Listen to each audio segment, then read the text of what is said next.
Irmãos, é bom estar com os irmãos novamente, estar com a Igreja do Senhor novamente, depois dessas semanas onde nós estivemos viajando.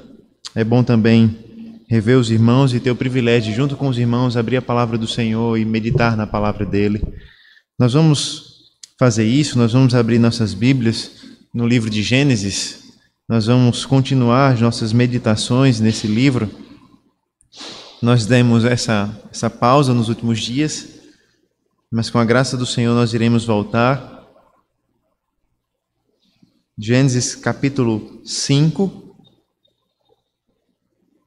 e nós faremos a leitura de todo o capítulo 5 nesta manhã. E esse também será o texto da nossa meditação neste culto. Gênesis capítulo 5, a leitura de todo o capítulo, do versículo 1 até o versículo 32.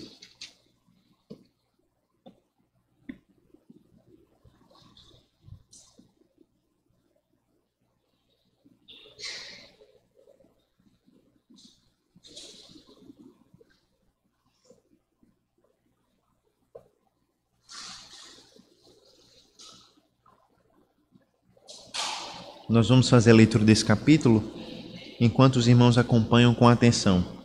Ouça a palavra de Deus com fé. É a palavra do nosso Senhor, portanto ela é viva, ela é eficaz e ela pode nos transformar à imagem e semelhança de Cristo. E ela nessa manhã nos diz assim: este é o livro da genealogia de Adão. No dia em que Deus criou o ser humano, a semelhança de Deus o fez. Deus os criou, homem e mulher, e os abençoou e lhes deu o nome de ser humano no dia em que foram criados. Adão viveu 130 anos e gerou um filho à sua imagem, conforme a sua semelhança, e lhe deu o nome de Sete. Depois que gerou esse filho, Adão viveu 800 anos e teve filhos e filhas. Todos os dias da vida de Adão foram 930 anos e morreu. Sete viveu 105 anos e gerou Enos. Depois que gerou Enos, Sete viveu 807 anos e teve filhos e filhas. Todos os dias de Sete foram 912 anos e morreu. Enos viveu 90 anos e gerou Cainã. Depois que gerou Cainã, Enos viveu 815 anos e teve filhos e filhas. Todos os dias de Enos foram 905 anos e morreu. Cainã viveu 70 anos e gerou Maalalel. Depois que gerou Maalalel, Cainã viveu 840 anos e teve filhos e filhas. Todos os dias de Cainã foram 910 anos e morreu. Maalalel viveu 65 anos e gerou Jared. Depois que gerou Jared, Maalalel viveu 830 anos e teve filhos e filhas.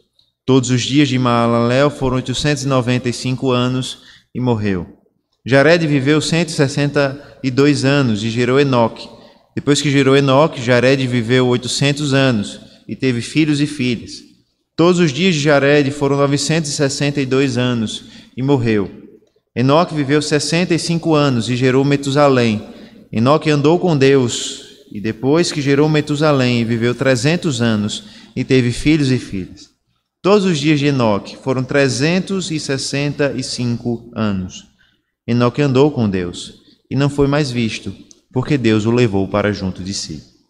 Metusalém viveu 187 anos e gerou Lameque.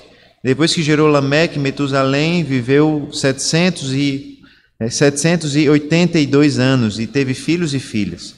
Todos os dias de Metusalém foram 969 anos e morreu. Lameque viveu 182 anos e gerou um filho. Deu-lhe o nome de Noé, dizendo: este nos consolará dos nossos trabalhos e das fadigas das nossas mãos nesta terra que o Senhor amaldiçoou. Depois que gerou Noé, Lameque viveu 595 anos e teve filhos e filhas. Todos os dias de Lameque foram 777 anos e morreu. Noé tinha 500 anos de idade e gerou Sem, Cã e Jafé. Vamos orar ao Senhor mais uma vez. Nós lemos a sua palavra e agora nós nos direcionamos na direção dele, para rogar a ele que nos capacite para compreender aquilo que a sua palavra nos ensina. Vamos orar ao Senhor. Senhor nosso Deus, nós te agradecemos, Pai, e te louvamos pelo privilégio de ler a tua palavra e de compreender que toda ela é eficaz e suficiente para nos fazer mais parecidos com o Senhor, para nos edificar à tua imagem e semelhança.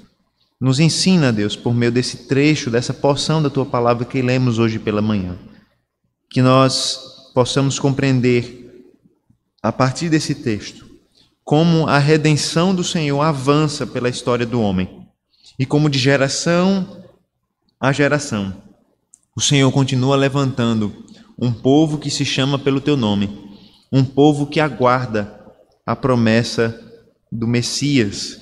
Na verdade, um povo que hoje vive pelo cumprimento dessa promessa. Essa é a nossa oração, em nome do nosso Messias, do nosso Salvador, Jesus Cristo. Amém. Amém. Irmãos, eu não sei o quanto vocês conhecem a respeito da história da família de cada um de vocês. A verdade é que, em nossos dias, é muito pouco comum conhecermos a respeito da nossa família, ou a respeito da história dela, a respeito das gerações que vieram antes de nós. Pessoalmente, eu conheço um pouco da história dos meus avós, dos meus bisavós, mas quando vai passando dos bisavós, já fica mais difícil conhecer um pouco da história. Eu conheço um pouco mais da história, uma vez que parte da minha família está ligado com o início da Igreja Presbiteriana ali em João Pessoa, mas é uma família que eu não tenho muito contato e por isso eu não conheço. Eu conheço formalmente a história, mas não conheço a fundo a história. E no fim das contas, a verdade que cada um de nós pode dizer é que nós não temos tanto conhecimento assim das nossas gerações anteriores. Quando vai lá para o trisavô, para o tataravô, já fica mais difícil de a gente saber a história, de a gente saber quem foi, o que fez da vida, com quem casou e assim por diante. É interessante, irmãos, perceber que a Bíblia tem o cuidado de, ao contrário de nós, saber muito bem a história da sua linhagem, a história da sua família. Embora a gente não lembre muito bem a história da nossa família pessoalmente, a Bíblia faz questão, e Moisés fez questão de relatar a história da família da aliança, a história do povo de Deus, a história do povo escolhido por Deus, da semente, da descendência escolhida por Deus no início do mundo, a partir do primeiro homem, Adão, seguindo até Noé. Nós temos visto, irmãos, logo no início do livro de Gênesis, que a humanidade foi criada à imagem e semelhança de Deus, mas que essa humanidade, ela caiu no pecado. Nós vimos isso no capítulo 3. O capítulo 3 de Gênesis nos mostra como o primeiro casal, Adão e Eva, que foram criados para serem semelhantes a Deus, santos como Deus, caíram no pecado ao comerem do fruto proibido. E a partir desse momento, então, o pecado entra no mundo, e a partir desse momento, o pecado faz parte da nossa vida, faz parte da vida de todo ser humano. É interessante, irmãos, que nós vimos que através da desobediência, o primeiro casal caiu da inocência para o pecado. Aquele belo cenário do jardim, do capítulo 2, onde nós tínhamos um paraíso, se torna o palco da maior tragédia da história do homem. Uma tragédia que vai trazendo repercussões para a vida da humanidade. Tanto é que logo em seguida, depois do pecado, homem e mulher são expulsos do jardim e então passam a habitar numa terra que vai ser muito mais difícil de ser plantável, de ser uma terra onde a agricultura é viável. Não só isso, no capítulo 4 nós vemos os primeiros filhos desse casal, Caim e Abel, e nós sabemos muito bem o fim trágico que essa história possui. Caim mata o seu irmão mais jovem, Abel, numa tragédia enorme, e nós vimos nisso como, já no início, a promessa de Deus em Gênesis 3,15 começa a se cumprir. Nós lembramos que logo após o pecado, logo após Adão e Eva caírem no pecado, Deus amaldiçoou a serpente. Deus amaldiçoou Satanás, que havia levado o homem e a mulher a caírem no pecado. E na maldição de Deus, Deus promete a Satanás que ele vai levantar, que ele vai trazer um descendente daquela mulher, de Eva, que pisaria a sua cabeça e o destruiria finalmente. Satanás, até aquele momento, provavelmente pensava que havia vencido. Afinal de contas, Deus havia criado homem e mulher, e esse homem e mulher agora estavam debaixo do pecado, junto com Satanás. Mas Deus então diz a Satanás que a história não é assim, ou não vai ser assim. Pelo contrário, ele vai levantar através daquela mulher um descendente que pisará e esmagará a sua cabeça. Quando nós olhamos então para a história de Caim e Abel, nós começamos a perceber como essa promessa vai repercutindo na vida de Adão e de Eva e na vida e na história da humanidade.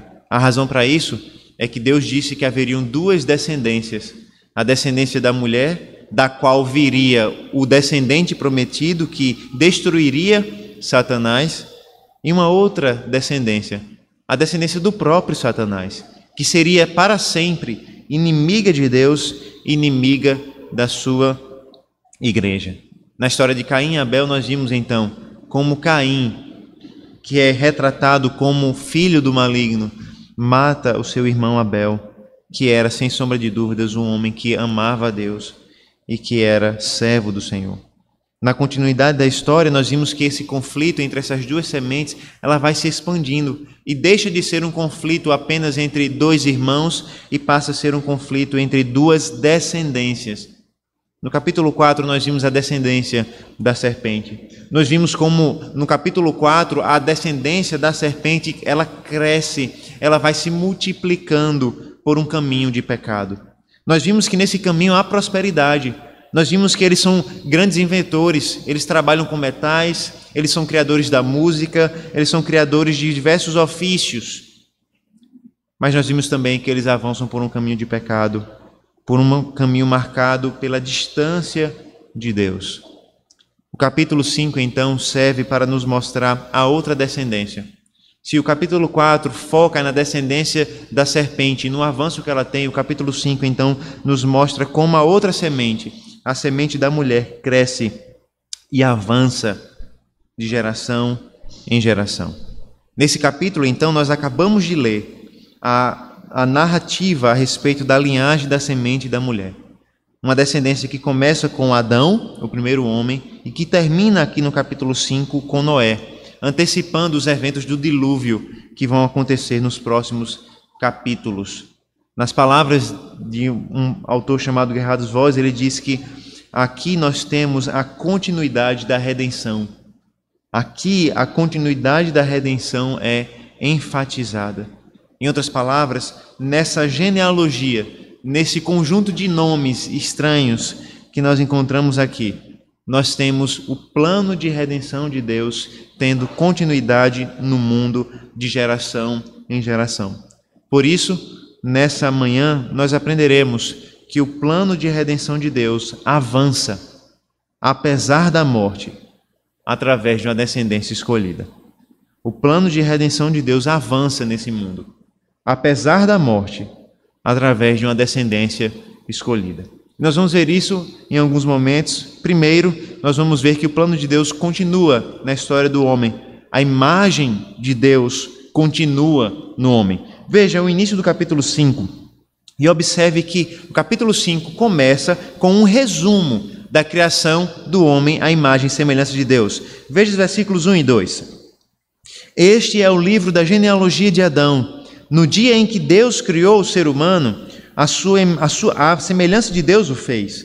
Deus os criou, homem e mulher, e os abençoou, e lhes deu o nome de ser humano no dia em que foram criados.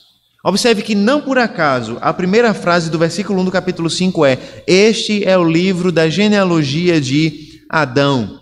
E não é a primeira vez, irmãos, que essa palavra, que é traduzida aqui por genealogia, aparece no livro de Gênesis, e nem vai ser a última. Na verdade, essa palavra acontece algumas vezes no livro de Gênesis para marcar momentos da história de Gênesis, para marcar momentos do livro de Gênesis. Por exemplo, nós vimos essa palavra no capítulo 2, quando Deus disse: esta é a gênese ou a genealogia dos céus e da terra, e ali Moisés retratou um pouco da história mais específica da criação da terra, do jardim e do homem e da mulher. Agora, essa frase genealogia, no capítulo 5, é utilizada para marcar um novo início no livro. A partir desse momento, a partir desse capítulo, vai ser narrado não só o avanço da descendência da mulher, mas também os eventos tão marcantes da história do dilúvio, por exemplo, como vai ser retratado a partir do capítulo 6 até o capítulo 11. Em Gênesis 5, então, Moisés utiliza essa mesma palavra para introduzir a semente da mulher. E aqui nós devemos notar algo interessante. Adão não aparece no relato da descendência de Caim. Se os irmãos lerem o capítulo 4, vão observar que a descendência começa a partir de Caim e não de Adão, apesar de Adão ter sido o pai de Caim também. Mas é aqui, no capítulo 5, que Adão aparece como parte da descendência. E há uma razão para isso. Adão é contado aqui como parte da semente escolhida por Deus, como parte da descendência da mulher. E aqui, irmãos, é um fator muito importante para nós entendermos essa genealogia, essa história aqui de descendência.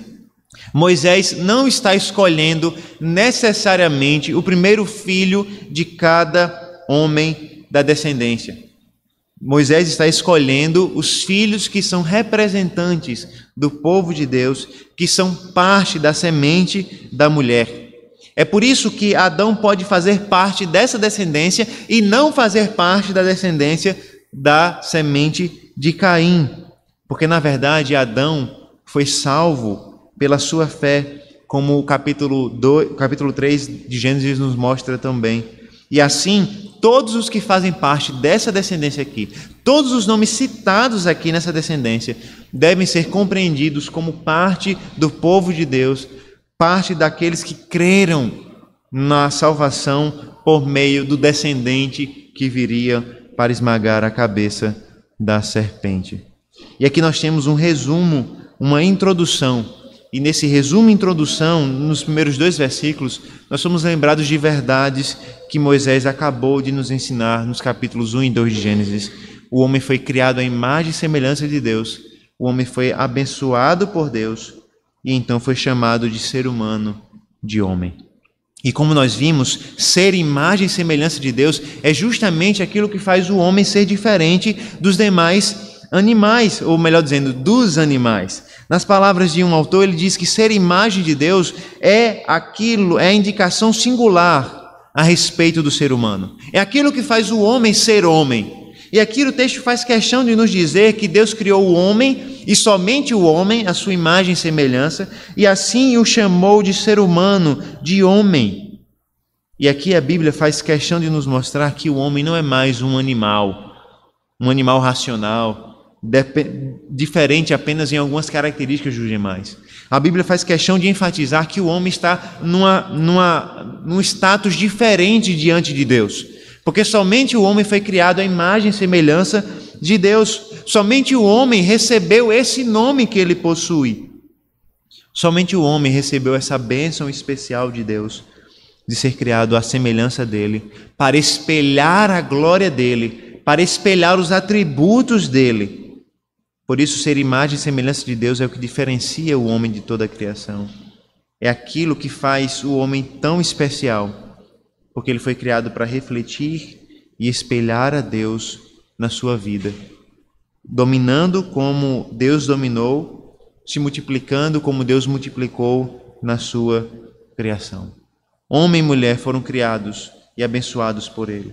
É por isso que no Salmo 8, nos versículos de 5 a 8, e você pode abrir a sua Bíblia, Salmo de número 8, versículos de 5 a 8, nós temos de forma tão clara Deus anunciando o lugar de destaque que o homem ocupava e ocupa na sua criação.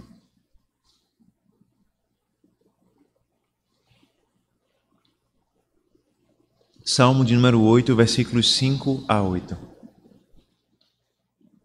Fizeste-o, no entanto, por um pouco, menor do que Deus, e de glória e de honra o coroaste. Deste-lhe domínio sobre as obras da tua mão, e sob seus pés tudo lhe puseste. Ovelhas e bois, todos, e também os animais do campo, as aves do céu, os peixes do mar, e tudo o que percorre as veredas dos mares. Observe que esse salmo, irmãos, concorda com aquilo que Gênesis nos mostra. O homem e mulher foram criados para serem vice-regentes, mordomos de Deus, responsáveis por toda a criação.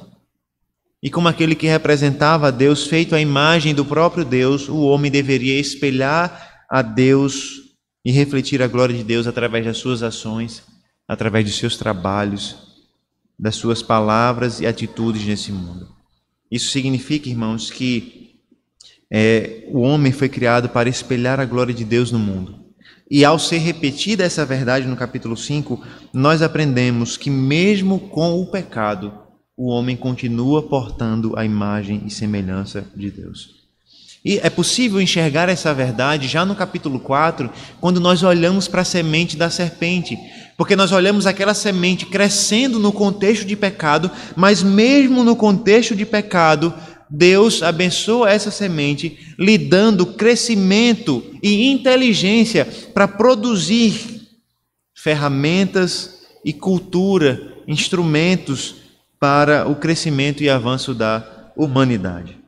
Nós sabemos, irmãos, que com a entrada do pecado no mundo, a missão de espalhar a glória de Deus por toda a criação não poderia mais ser desempenhada pelo homem como antes.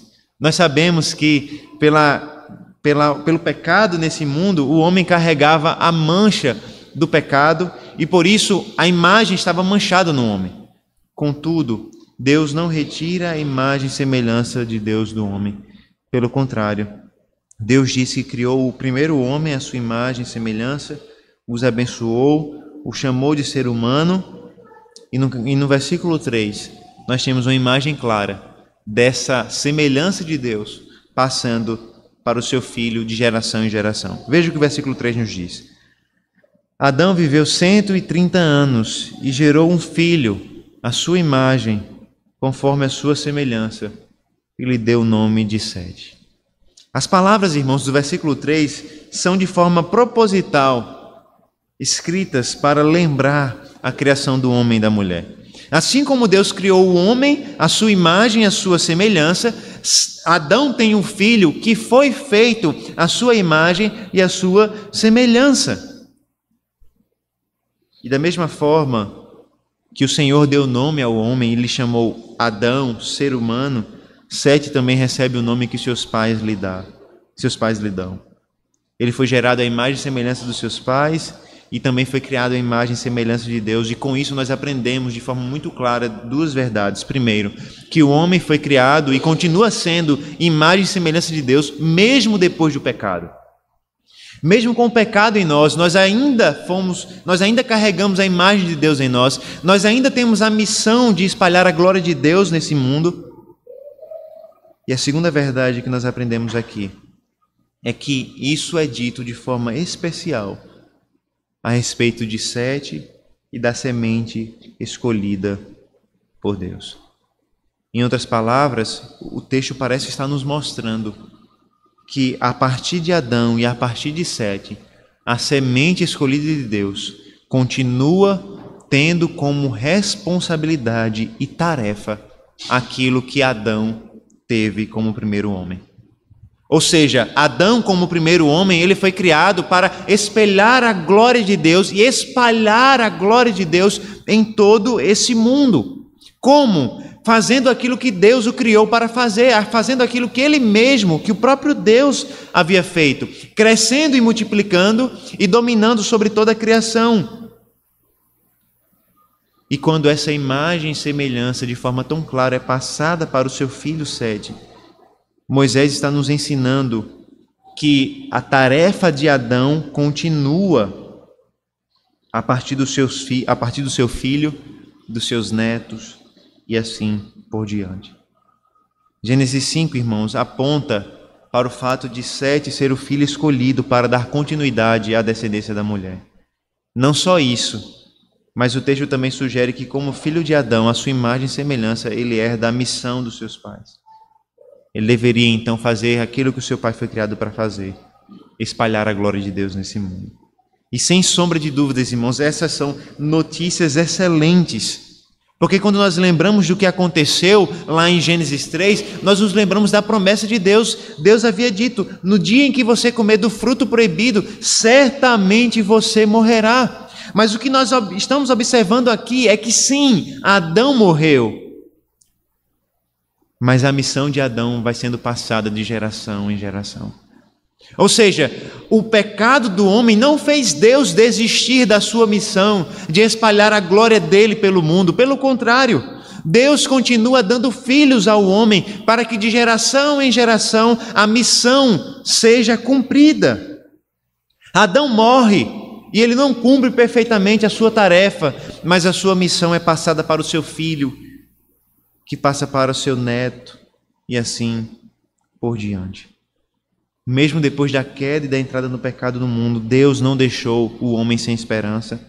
Deus não nos deixou sem esperança. O plano de Deus para o homem continua, mesmo depois do pecado. Deus não desistiu da humanidade, Deus não desistiu do homem, Deus não desistiu do seu plano de usar o homem para a sua própria glória. Ele continua avançando o seu plano de geração em geração. Só que nós vamos ter um contratempo aqui. Na verdade, nós vamos ter o mesmo contratempo diversas vezes acontecendo na história. Que contratempo é esse? O contratempo que afetou Adão, o seu neto e as gerações a partir dele. O contratempo da morte. A missão continua, passando de geração em geração. Mas há um problema nisso tudo. O problema é que os homens morrem e que nenhum deles consegue, de fato, efetuar aquilo que Deus desejou. Ou seja, nenhum homem consegue realizar a missão que foi dada a Adão. Por quê? Porque todos eles morrem. Depois do pecado, e esse é o nosso segundo ponto, depois do pecado, depois da queda, a morte atinge até mesmo a descendência escolhida. Depois do pecado, até mesmo a descendência escolhida é afetada pela queda. Veja, nos versículos 4 e 5, nós temos a conclusão da genealogia de Adão. Diz assim: depois que gerou esse filho, Sete, Adão viveu 800 anos. Teve filhos e filhas. Todos os dias de Adão foram 930 anos e morreu. E aqui, irmãos, nós temos alguns fatos interessantes. Depois de gerar Sete, o seu filho, Adão viveu muitos anos e gerou filhos e filhas. E ao todo a Bíblia diz que Adão viveu 930 anos. E aqui, irmãos, certamente essa quantidade de anos nos impressiona, chama a nossa atenção. Afinal de contas, a expectativa de vida no Brasil gira em torno de 76 anos. E quem vive 80, 90 anos já é visto como alguém que longevo, alguém que já viveu muitos anos. Mas a Bíblia nos diz que Adão viveu 930. E nessa lista aqui, ele não foi nem aquele que mais viveu. Metusalém vive ainda mais do que ele, vivendo ao todo 969 anos. A grande pergunta que nós deveríamos fazer aqui é por que essa diferença toda, não é? De anos, né? E eu sinto frustrar as nossas perguntas. A Bíblia não dá uma resposta muito clara por que os homens viviam mais, né? O que nós sabemos é que antes do dilúvio nós temos uma quantidade de anos muito grandes para os homens. Depois do dilúvio, a idade dos homens começa a cair vertiginosamente. Os irmãos podem observar isso.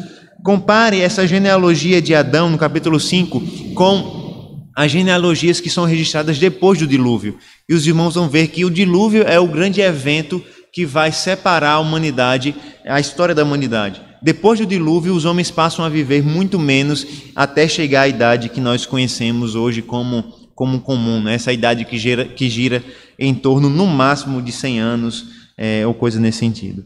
Alguns autores, irmãos, vão sugerir que esses anos aqui, essa quantidade enorme de anos, deve ser entendido de forma simbólica e assim por diante. Alguns vão entender que não é o número que o indivíduo viveu, mas que a sua família viveu. Mas tudo isso, irmãos, não passam de especulações sem fundamento algum naquilo que a palavra de Deus nos diz. E, na verdade, é muito mais fruto de uma dificuldade do homem de crer na palavra de Deus do que qualquer outra coisa.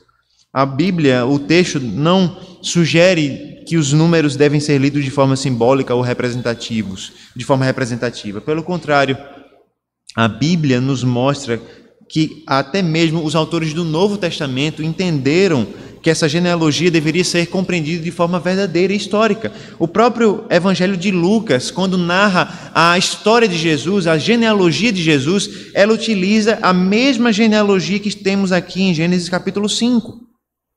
Ou seja, Lucas,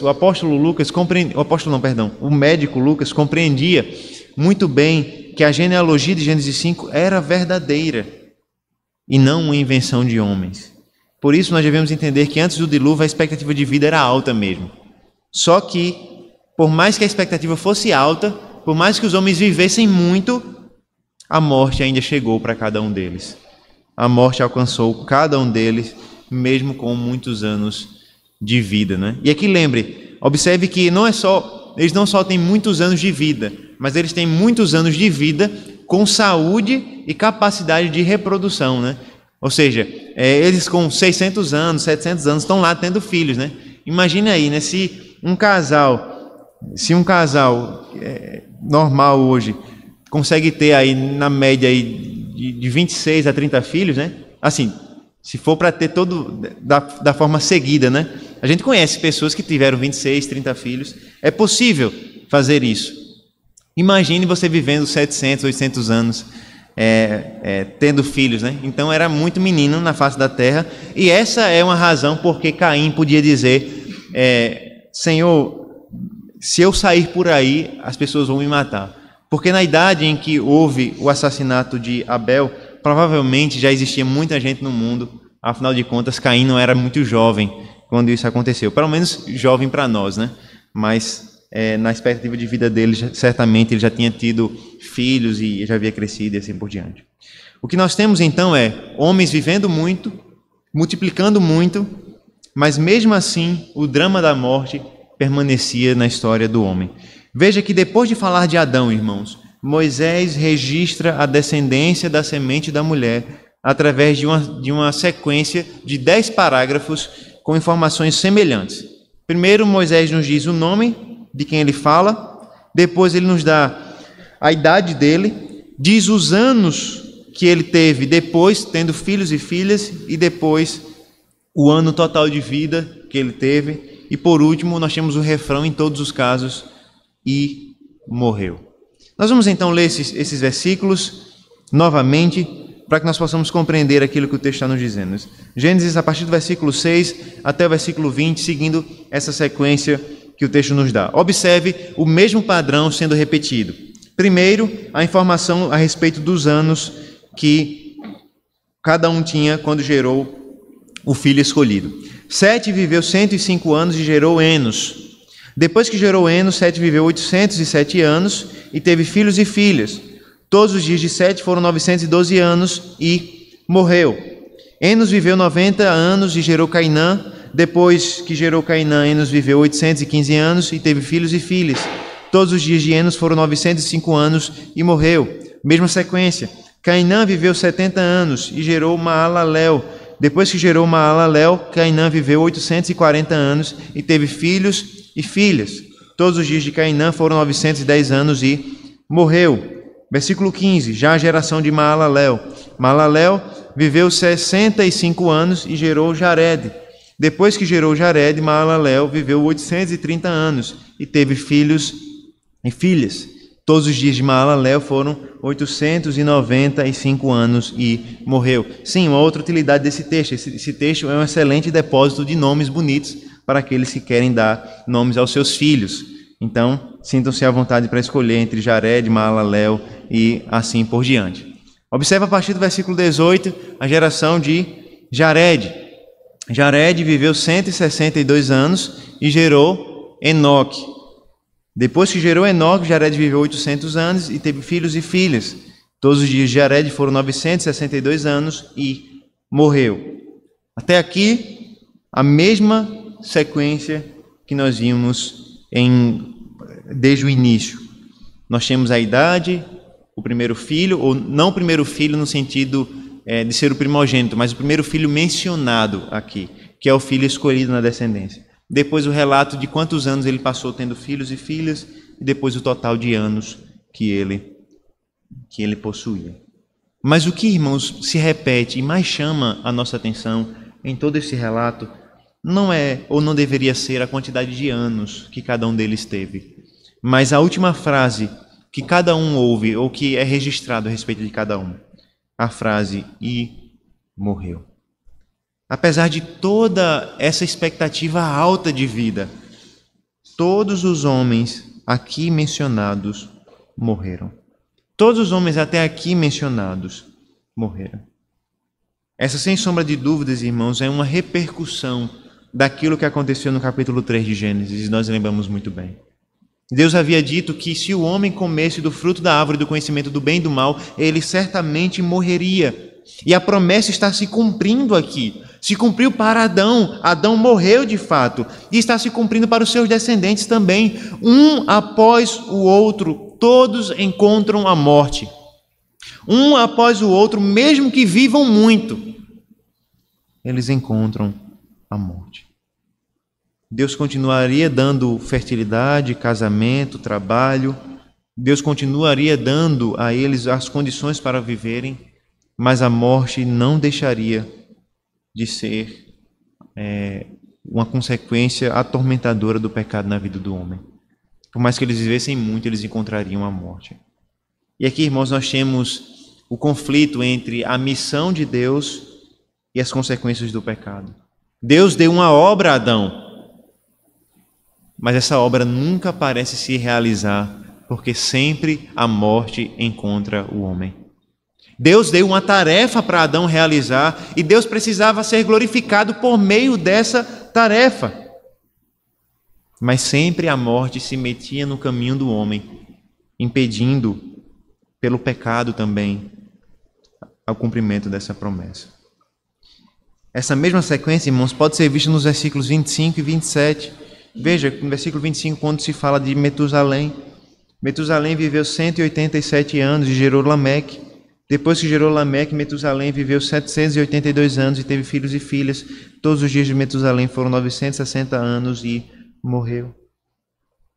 Em tudo isso, irmãos, nós encontramos aquilo que o apóstolo Paulo fala na sua carta aos Romanos.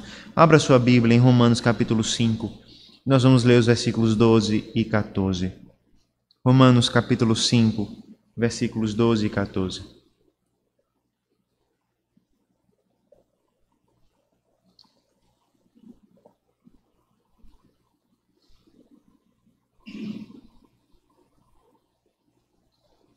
Assim diz a palavra de Deus. Veja o que a que conclusão Paulo chega na sua carta.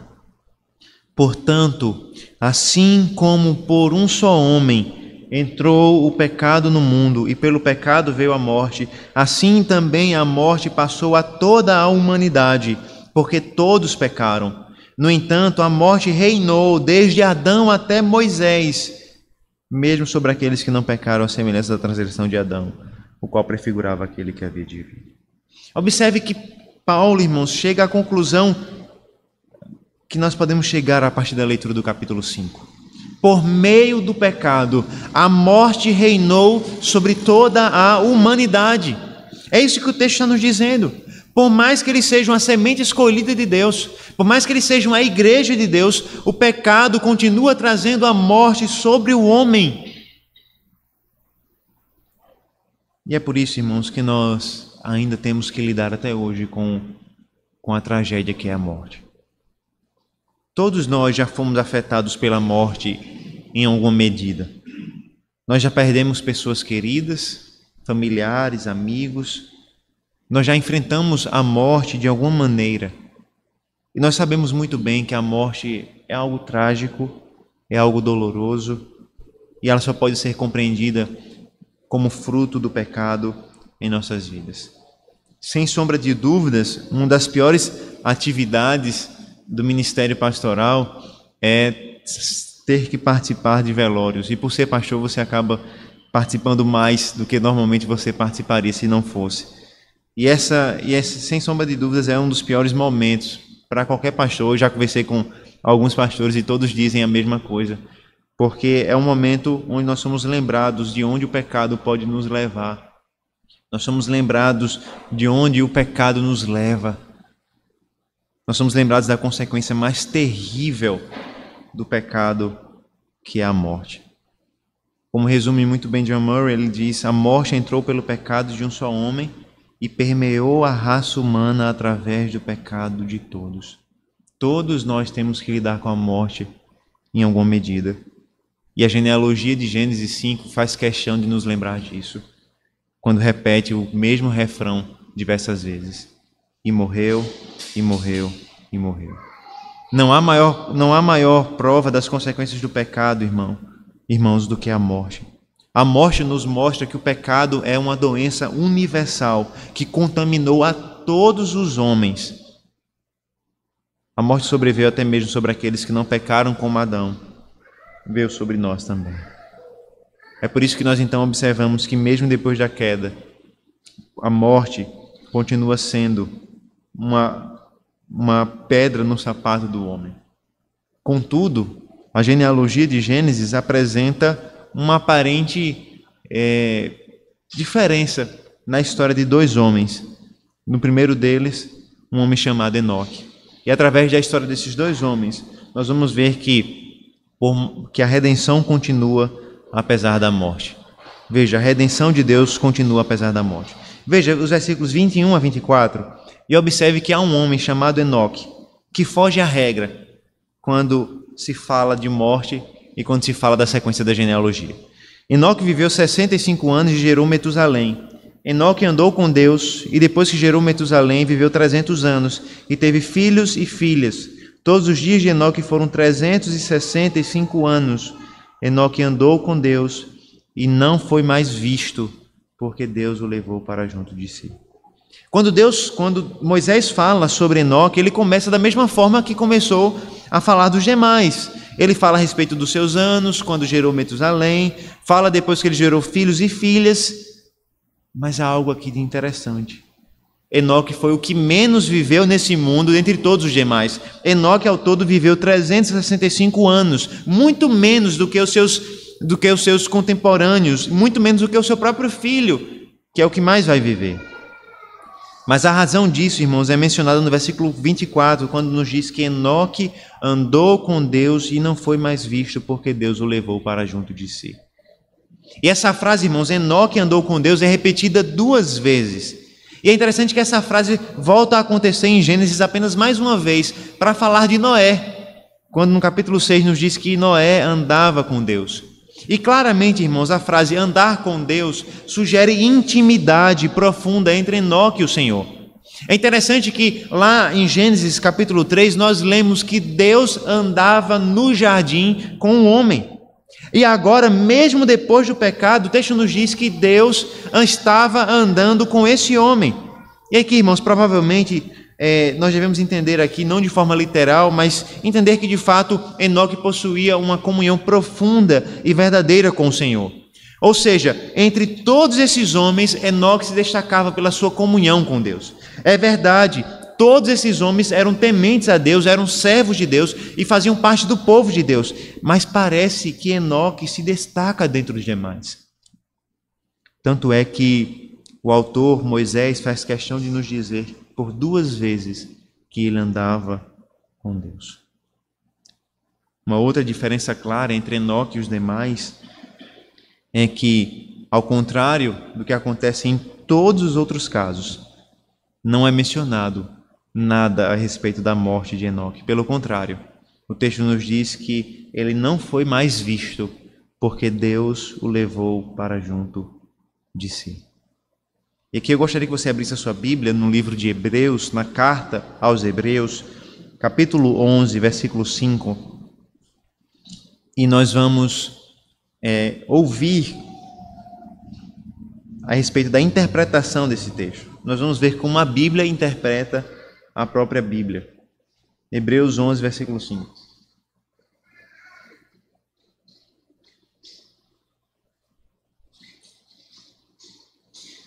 Hebreus 11, 5 nos diz assim: veja como o autor da carta aos Hebreus interpreta aquilo que aconteceu em Gênesis capítulo 5. Pela fé, Enoque foi levado a fim de não passar pela morte. Não foi achado, porque Deus o havia levado. Pois antes de ser levado, obteve testemunho de que havia agradado a Deus. Observe, irmãos, como o autor da carta interpreta aquilo que aconteceu em Gênesis 5. O autor da carta compreende que o que aconteceu em Gênesis 5 foi um arrebatamento. É assim, por exemplo, que outras versões traduzem. A NVI, por exemplo, traduz como arrebatado. Enoque foi arrebatado, ele foi tomado para si. Em outras palavras, dentre toda essa descendência, Enoque foi o único a não morrer, porque Deus o arrebatou, Deus o levou, Deus o tomou para si. E isso aconteceu como, irmãos? O autor da carta aos Hebreus nos diz que isso aconteceu pela fé. Enoque andava com Deus, Enoque desfrutava de uma intimidade com Deus que nenhum outro homem desfrutou nessa geração, nas suas gerações. E pela fé, ele agradou a Deus. E por ter agradado a Deus pela fé, ele foi tomado por Deus.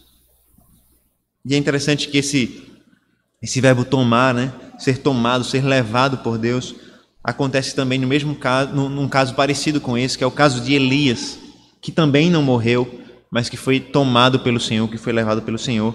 E em toda a Bíblia, apenas esses dois homens não encontram a morte, né? Enoque e Elias, eles são tomados por Deus, eles são arrebatados por Deus. No fim das contas, Deus decidiu arrebatar Enoque para si, tomar Enoque para si, levar Enoque para si. Ele foi o que menos viveu nesse mundo, mas sem sombra de dúvidas, ele foi aquele que teve o maior privilégio. Na palavra de um comentarista, ele diz assim: embora a longevidade seja frequentemente um sinal de favor divino, viver muitos anos seja um sinal de bênção de Deus, a vida curta de Enoque, em comparação aos demais, especialmente em comparação com seu filho, mostra que estar na presença de Deus é um privilégio maior do que viver muito nesse mundo. Enoque viveu menos para estar com Deus, e o seu testemunho é um lembrete de esperança diante da repetição da morte. Veja que interessante, irmãos, depois de repetir tantas vezes, e morreu, e morreu, e morreu, Moisés faz questão de nos lembrar que teve um homem que não morreu, mas que foi arrebatado pelo Senhor, que foi arrebatado por Deus, que foi tomado para si, que foi levado para si. E isso, irmãos, nos faz lembrar que Deus tem o poder sobre a morte. O Senhor tomou Enoque e venceu o poder da morte. Isso nos faz lembrar que a nossa morte não está fora do controle de Deus, pelo contrário, Deus continua soberano. A morte dos seus filhos, dos seus servos, da sua igreja, continua sendo alvo da soberana mão do Senhor. Embora a gente não tenha o mesmo privilégio de Enoque, ou a gente não venha ter o mesmo privilégio que Enoque, nós podemos crer, irmãos, que o mesmo Deus que tomou Enoque para si é o mesmo Deus que tem as nossas vidas em suas mãos e que está pronto para nos receber como Ele mesmo nos ensina. A vida de Enoque e o fato de ele não ter enfrentado a morte é um lembrete de como Deus é poderoso para vencer a morte, até mesmo num contexto onde a morte é inescapável. É interessante, irmãos, lembrar que Enoque foi o primeiro a experimentar o arrebatamento. Mas a Bíblia nos diz, o Novo Testamento é tão claro em nos dizer que no dia em que o Senhor Jesus Cristo voltar uma segunda vez, os mortos ressuscitarão dos seus túmulos, mas os que estão vivos, os que estarão vivos naquele dia, serão arrebatados, serão elevados até Deus, serão tomados por Deus naquele dia. Em outras palavras, irmãos, Enoque foi o primeiro a ser tomado para Deus, mas ele certamente não foi o último. No dia em que o Senhor Jesus Cristo voltar, muitos não experimentarão a morte, porque serão tomados por Cristo, serão tomados por Deus. E Deus vai mostrar a todo olho que Ele é poderoso para vencer até mesmo a morte. Por fim, a genealogia fala de um outro homem, de Noé, filho de Lameque.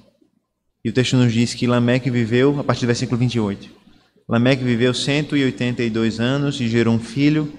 Deu-lhe o nome de Noé, dizendo: este nos consolará dos nossos trabalhos e das fadigas das nossas mãos, nesta terra que o Senhor amaldiçoou. Depois que gerou Noé, Lameque viveu 595 anos e teve filhos e filhas. Todos os dias de Lameque foram 777 anos e morreu. Noé tinha 500 anos de idade e gerou Sem, Cã e Jafé.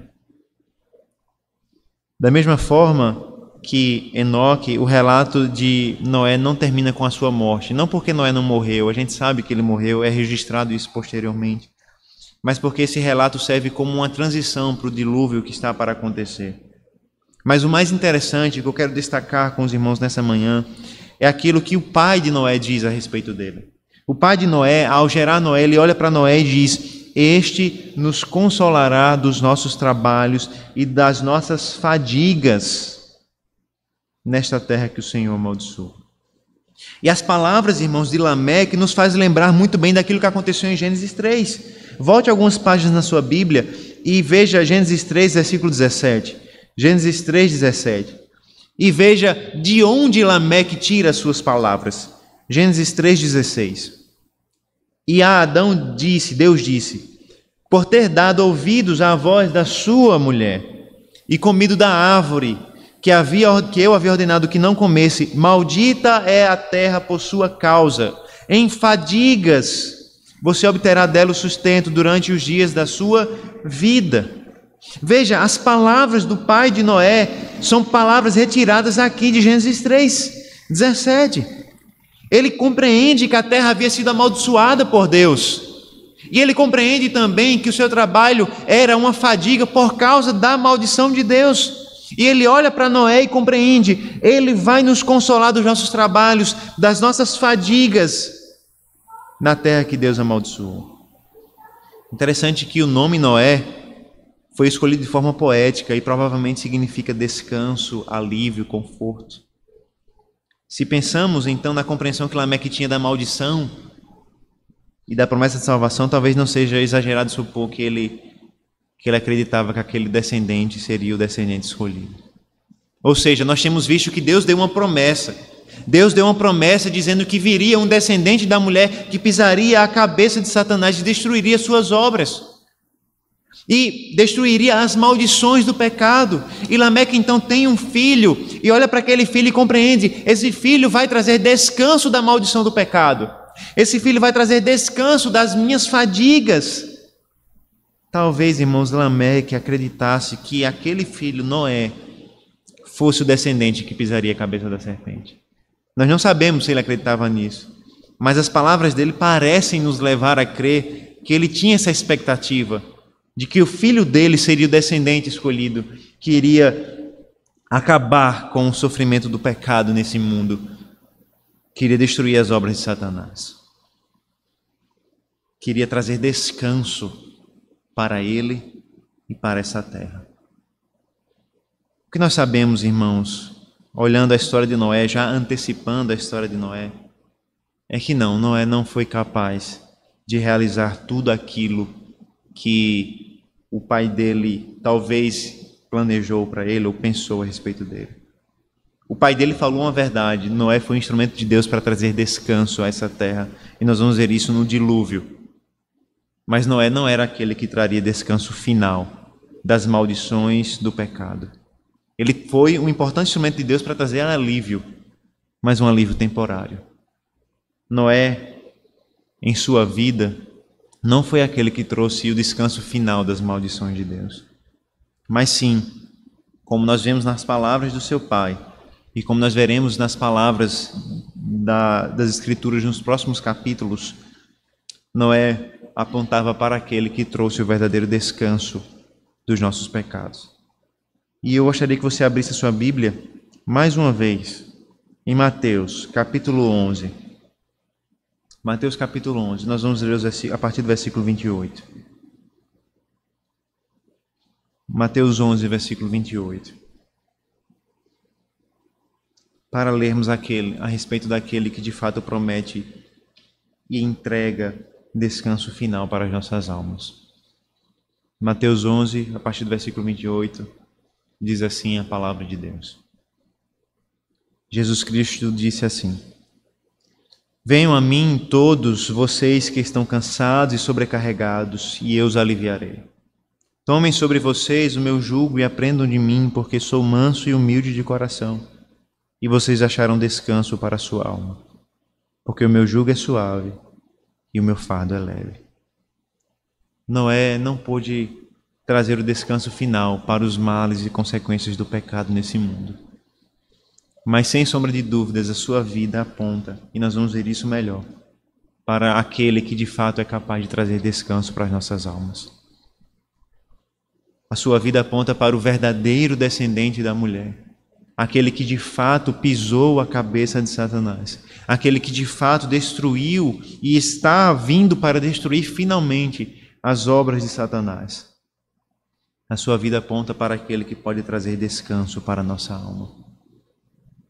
Se você carrega um fardo pesado, o fardo do pecado, o fardo da culpa pelos seus erros, pelas suas falhas, o fardo da culpa por não ser aquilo que você foi chamado para ser em Cristo, você pode ir até Cristo Jesus, porque Ele de fato traz descanso para as nossas almas. Se você ainda tem de lidar com a morte constantemente, e todos nós temos, você pode ir até Cristo, aquele que morreu e enfrentou a morte, mas que venceu a morte por meio da ressurreição por meio da sua ressurreição pelos nossos pecados. Enoque não enfrentou a morte, porque foi salvo pela fé que tinha em Cristo, pela fé que tinha no Messias prometido.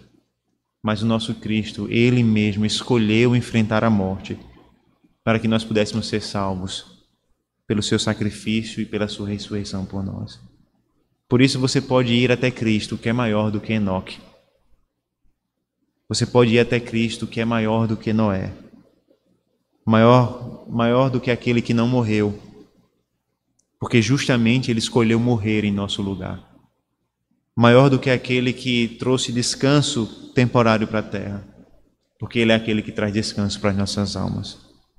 Creia em Cristo Jesus, e você pode encontrar nele aquele que traz descanso para o nosso coração, que traz perdão para os nossos pecados e que traz ressurreição para a nossa morte. Creia em Cristo Jesus, aquele que não precisava enfrentar a morte, mas que enfrentou a morte em nosso lugar. Vamos orar ao Senhor nesse momento? Vamos orar ao Senhor, a esse Salvador que nós temos. Senhor nosso Deus, nós te agradecemos, ó Deus, e te louvamos, porque em Cristo Jesus nós temos aquele que é maior do que Enoque. Nós temos aquele que é maior do que Noé. Nós temos aquele que pode trazer descanso final para a nossa alma, porque Ele mesmo morreu em nosso lugar e ressuscitou para perdoar os nossos pecados e para nos salvar da maldição da morte. Em Cristo nós temos esperança da vida e de vida eterna. Em Cristo nós temos esperança de que a nossa história não termina com a palavra morreu. Em Cristo nós temos esperança de que a nossa história continua por meio da ressurreição. No dia em que nós, como Enoque foi um dia, seremos arrebatados para estar junto com o Pai. Nos dá fé nesse Salvador. Nos dá esperança e confiança nesse Salvador. Essa é a nossa oração no nome dele, no nome de Cristo Jesus. Amém.